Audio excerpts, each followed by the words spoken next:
Senator DeMint, thank you for joining us. Jonathan, appreciate it. It's good to be with you. Okay, so we have some big news here. The Republicans have dropped out of these Joe Biden talks about the debt ceiling, saying, you know, unless we resolve this issue of taxes, we're going to pull right out. What's going on? Well, Jonathan, honestly, I think this was just a tactic of the president to burn some time towards the crisis deadline in August. That's why a number of us have decided we owe it to the American people to tell them what we really think, what we believe, what we're willing to stand for. And that's why we've got this commitment to America, this pledge that we're going to oppose any increase in the debt limit unless we have three things. So we cut spending, we cap spending over several years, and most importantly, we pass a balanced budget amendment that the states Let me get this straight. So you're saying you will oppose any increase in the debt ceiling unless the Congress, both houses, have already passed a balanced budget amendment. That's exactly right. You know that's not going to happen by August. It has to happen. If it doesn't, we're going to crash our country. That's why it's the most important issue here. You know, Geithner's trying to scare everyone, oh, we're going to default. First of all, we'll never default. If it's the last penny we have, we'll pay our debts. But let me understand. You're saying you don't believe the Treasury Secretary, that August 2nd is drop dead and the economic consequences are, the White House has said, catastrophic. No, I don't believe him. It's not true. They did the same thing with the bailout. We had a few banks we needed to take care of, but they created a crisis and went well beyond anything we needed to do. They'll have to begin to trim back, but that's what we need to do anyway. There's an addiction to spending here, and we're going to crash our country unless we force this government, like 49 states already do.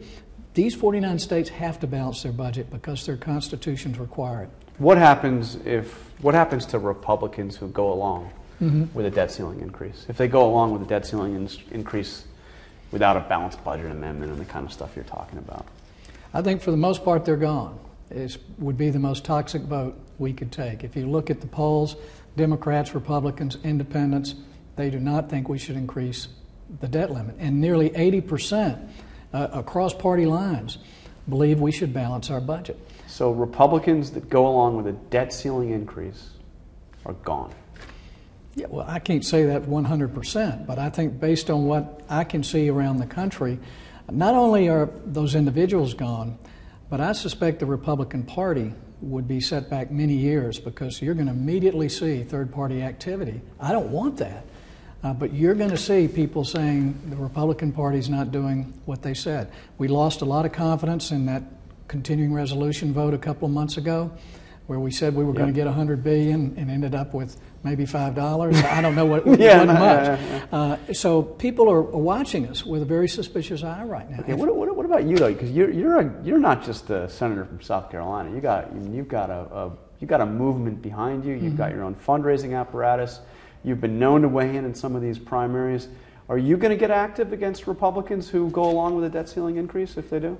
Well, I'm working really on challengers right now. If my candidates, the candidates I'm looking at running for the Senate don't sign the pledge, they're not going to be on my list. The same with presidential candidates. I don't have many litmus tests, but this is one. Any candidate for president who doesn't understand we need to balance the budget should not be president of the United States.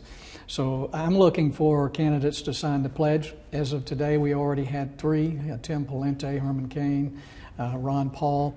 I think more of them will sign it, and I think you'll see most of the Senate candidates, particularly Republicans, signing the pledge. All right, on the presidential level, I want to ask you about John Huntsman, just the latest entrant into this race. Can a guy who supported cap and trade, who's in favor of civil unions, who was appointed by President Obama as the ambassador to China, win the Republican nomination? I don't know. I think my focus is he said he wasn't going to sign, at least I heard he said he wasn't going to sign our pledge to balance the budget. For me, that's a deal killer. A deal killer, So we'll see. I haven't had a chance to talk to him yet, and I don't want to write anyone off. Yeah. And we've all had some... But are you a little skeptical about somebody who could have, been appointed by Obama to ambassador to China and... he's been very critical of Republican leadership. I mean, could you what's your sense? I'm skeptical of all of them. Being in politics, I know you've really got to to dig in to find out the true character of a person, because it seems that a lot of us say what we need to get elected, and then we go do something else. Americans are pretty tired of that, and I think 2012 is our last chance as a country. It's not Republican versus Democrat. For me, it's the final exam for the American people. Yeah. Now, what about Mitt Romney? You obviously supported him last time. You haven't supported him yet this time. Yeah, well, I think a lot of Mitt, we're friends. But has he answered the health care question to your satisfaction? No, I don't think the plan in Massachusetts has worked. I think mandates are the wrong way to get everyone insured. And I've always respected Romney for taking it on. I just think we can look back at it and see the results and realize that that's not something that should be done at the federal or the state level when it requires mandates. To be seen as a solid conservative choice for president, would he have to renounce that plan in Massachusetts? I'll leave those answers to him. He's running a good campaign, and I'm going to keep an open mind about all the candidates. I'm not counting any of them out unless they don't support a balanced budget. Right. Michelle Bachmann, could she win the nomination? She could. She's very capable, very smart. She's demonstrated some courage.